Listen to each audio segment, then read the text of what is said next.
Ladies and gentlemen, welcome to the channel. You know who it is, World of Wrestling. Here today to discuss about Impact Wrestling May 12th, 2022 review.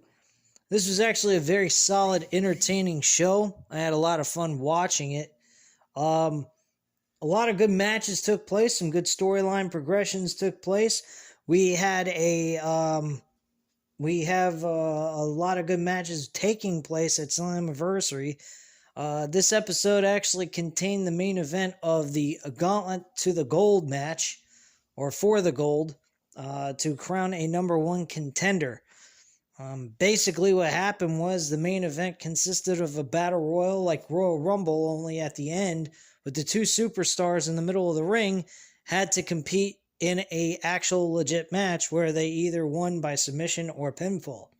So that concept I've always been interested in. I thought that was a great concept in TNA/Impact Wrestling. I think it should be something that should be applied to the Royal Rumble, actually, and hopefully that actually does happen. But I highly doubt it ever will.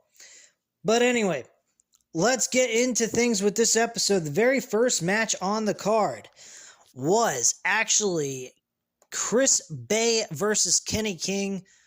This was a very entertaining matchup. This is to crown an opportunity to join in on the Ultimate X match at Slammiversary. And this was actually a very fun matchup. Kenny King wins the match by a Royal Flush finishing maneuver to move on into the Ultimate X match. The next match on the card was the Impact Knockouts Tag Team titles. I was not entertained by this match whatsoever. This was really a very dull matchup. Not all that entertaining at all, and nothing really remotely interesting to go back and watch whatsoever. Basically, it was just Giselle, Shaw, and Alicia going up against the Influence, which consists of Madison Rayne and Emma. Basically, how the match ended is a distraction takes place on Alicia, and the Influence retain against the new duo. That's pretty much it. And Giselle, Shaw, and Alicia don't even look like a very good duo whatsoever. This is completely pointless. Violent by Design cut a very good promo. This is about challenging for the tag team titles to regain back their belts. Eric Young is in the Gauntlet for the Gold tournament, or Battle Royal, whatever way you want to look at it. And he is very interested in the Impact World Championship and also the tag team titles. This really led me to believe during this promo that there's a very high chance Eric Young would win this tournament, this battle, the Gauntlet to the Gold match at the end of all of this, which is what happened, actually, just to give that away. Very good matchup, by the way, in the main event. But yeah, the Briscoes and Violent by Design will be competing next week in the main event for the Impact Tag Team titles. That will be our main event for next week. I will be covering that as well. Next up was Gail Kim. She was cutting a promo in the middle of the ring about the women having a King of the Mountain match like the men do, and they call it the Queen of the Mountain, of course. So basically, it was announced for Slammiversary following the following competitors. It had Mia Yim, Jordan Grace, Taya Valkyrie, Deonna Purrazzo, and Tasha Steel as the 5 competitors for this Queen of the Mountain matchup. So that should be a good match, actually. I'm looking forward to seeing that match.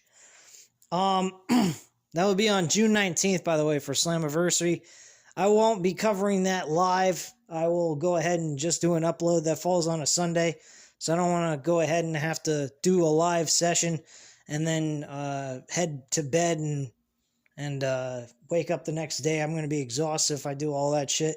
So I'll be doing an upload of that for you guys, if I have a ability to even watch it, because I can't pay for all this shit. You know, but it is what it is. We'll see what I can do about purchasing it. If not, I'll watch it in my own free time whenever I get a chance to watch it. Anyway,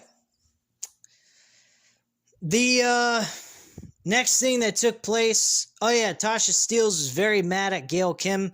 Tasha Steel feels that Gail Kim has a vendetta against her and is out to rip away her championship because she beat Mickie James, who was one of her co-workers back in her generation when she was in her prime, and she feels that that is what's taking place here. So basically, that's what's going on with those two. We may even see a Tasha Steel's Gail Kim match one-on-one somewhere down the line on a Impact Plus special, or even on Impact Plus or Impact Wrestling, for all we know. Following that segment, we had Josh Alexander and Timo Hiroo Ishii versus El Phantasma and Jay White in a one-on-one match. Phantasma is the one that suffers the loss. Alexander and Ishii win after a brainbuster, and Josh Alexander and Ishii are the winners of this match. Ishii and Josh Alexander from their Under Siege match was superb. Great matchup between these two guys in that pay-per-view last week. Very entertaining shit. A lot of fun to watch. I had a blast watching that match. That was a classic matchup, at least in the Impact Wrestling standards. Next up, we had the Gauntlet for the Gold match. This was the main event. Basically, what happened here, we had Steve Maclin. He looked pretty good in this tournament, this Gauntlet. Looked like he was going to actually win the whole thing, possibly. Sabin, Vincent, and so forth. Give me 1 second. I just had a pop-up on my computer here. So, it was Sabin, Vincent, Steve Maclin, Shelly Edwards, Alex Shelley, Eddie Edwards, Shark Boy, were the first of the competitors that came into this match. Johnny Swinger was a joke. He came in there looking like as if he's in the old days in WrestleMania, like Andre the Giant. He's being moved in with his one of the guys that he has with him. I forgot his fucking name. Who cares? He's meaningless anyway. He gets in the middle of the ring. He's like Santino Marella. He gets in the ring, gets tossed out, goes ahead, walks around, acts like he's one of the bushwhackers, and then gets back into his little rip-off ring with ropes wrapped around it and gets carried back up the ramp and out of the fucking arena. That was a joke and a half. We also had Rich Swann in this match. W. Morrissey, one of the biggest things that took place in this match, Eric Young applied a pile driver on W. Morrissey and almost injured him. I was really shocked. I thought he was injured. His neck landed on Eric Young's legs, preventing him from possibly landing on his head to the mat, but his neck kind of folded a little bit. I was like, oh shit, don't tell me he's got a broken neck now. He's laying down. They got refs and doctors checking him out. He's kind of like not even moving. I'm like, oh shit, we got a lot to be worried about now. If you're an Impact Wrestling fan, W. Morrissey is a definite guy you want on this show. And he wasn't moving for quite a while, till mid-portion, close to the end. And he got eliminated by Moose. Moose got in there. He made a couple of eliminations and what have you. And then Sami Callihan pops up out of nowhere, and he knocks Moose right out of the ring with the baseball bat, does his signature thumbs up, thumbs down thing. Fans are going crazy. Love it. And we're down to, I believe it was Chris Sabin was in this, Steve Macklin, Eric Young, and I'm trying to think of who else was it. There was the fourth person was actually Moose, and that was when he got eliminated. So, yeah, Eric Young eliminated Chris Sabin out of the match to finish out the whole entire thing. And that's how the whole thing ended. Steve Macklin got eliminated by Chris Sabin as well. But then Chris Sabin got pinned by Eric Young with the pile driver. And that's how the match actually came to a close. And Eric Young is now the official #1 contender for Josh Alexander's World Heavyweight Championship. My thoughts on this show was it was a very solid, entertaining show. 3 matches out of the 4 were really good. The women's tag team title match was absolute trash. Did not care for this match at all. Not that the women did a bad job in the ring. I didn't see a whole lot of mess-ups. But their flow in the match was very, very boring. And it just did not bring any kind of entertainment to me.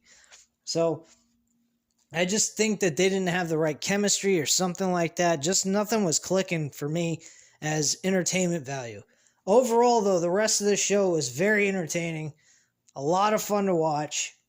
And the hour and 20-something minutes of watching the episode went by so damn quick, it was ridiculous. So I had a blast watching this show. I hope you guys, whoever got to have a chance to see this episode live, or was able to go back on Impact Plus and actually watch it if you have a subscription to it, to actually watch it.